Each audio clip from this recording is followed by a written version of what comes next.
Hey everyone, it's Lynnea with a video for ThermOWeb, and the theme for this video is fun with flock mixed with a food theme. So I'm going to be making a fun donut card, and I'm going to use a bunch of the Deco foil flock transfer sheets.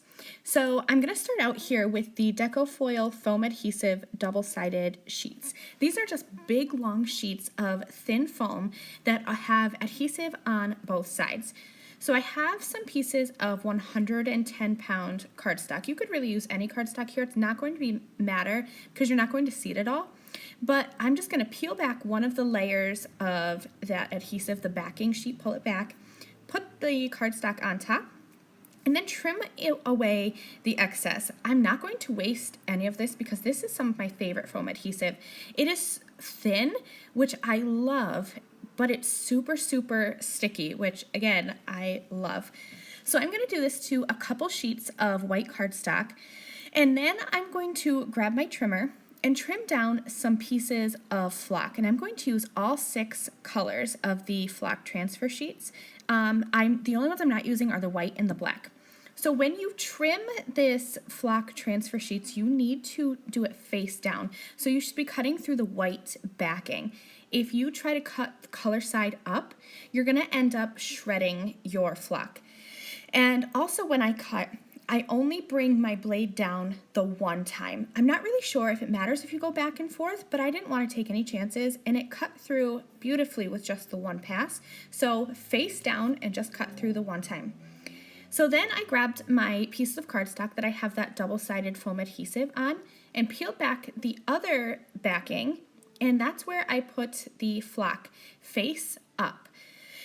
I ran that through my die cut machine just to really press the flock into the double-sided adhesive. At that point I didn't have any dies, I just ran it through on its own.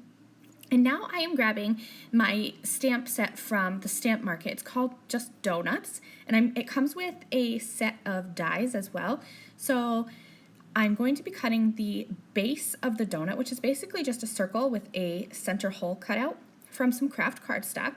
And then I will be putting the layering piece of the donut die. That's what I'm going to be cutting out from my flock. I used a piece of purple tape just to hold it down, but you do want to make note that the purple tape will pull up the flock because that flock is meant to stick to anything adhesive. So just be mindful of where you're putting your purple tape, because I was trying to get as many donuts out of this flock as I could so that I don't waste any.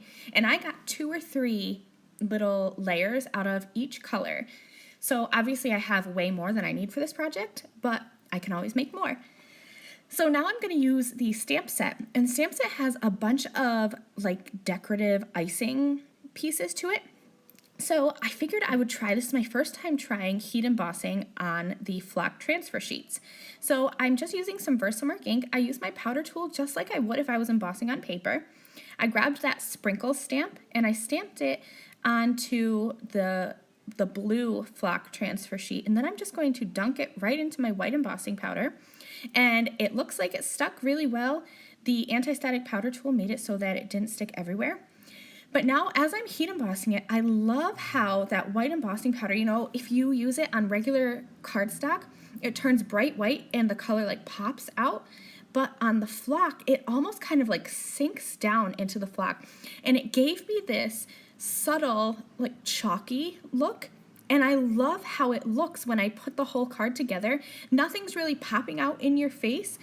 I love that subtle effect of like, oh, here's some sprinkles and here's some little swirlies. So I ended up stamping all of my donuts. Originally, I was just going to have a couple of them, but I loved the way that this looks so much that I decided to stamp one of each color. And I used the swirls, I used the hearts, I used the standard sprinkles, and I did one of each color for this project because everything's better in rainbows, even donuts. So now it's time to glue the flock layers onto the donut, the craft donut piece. And I'm using some iCraft Ultra Bond liquid adhesive. I put it into one of my little bottles just because it's easier for me to manage than the big bottle. I like that fine tip. And I'm just gluing them onto the craft.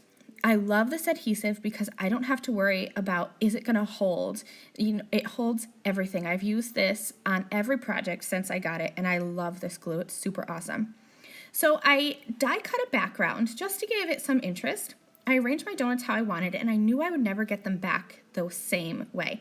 So I took a piece of purple tape and I ran it up and down my arm a little bit to kind of get all that stick off of it. I just wanted it to be really lightly tacky because remember that flock will adhere to sticky things. So I didn't want it to pull off of my donuts, but I wanted my donuts to be able to be held together. So I was able to glue all of my donuts that are on the first layer and then stick them down onto my card, and they all held the position that I wanted.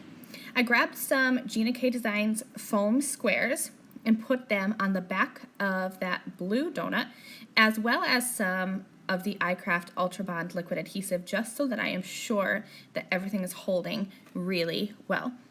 I stamped a sentiment from the donut stamp set that I used before with some black ink, and now I'm just going to glue that right across the center of my card.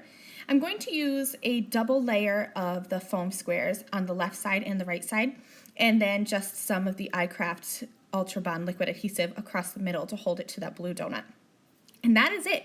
This is my card. I hope you really enjoyed this fun food-themed flock card.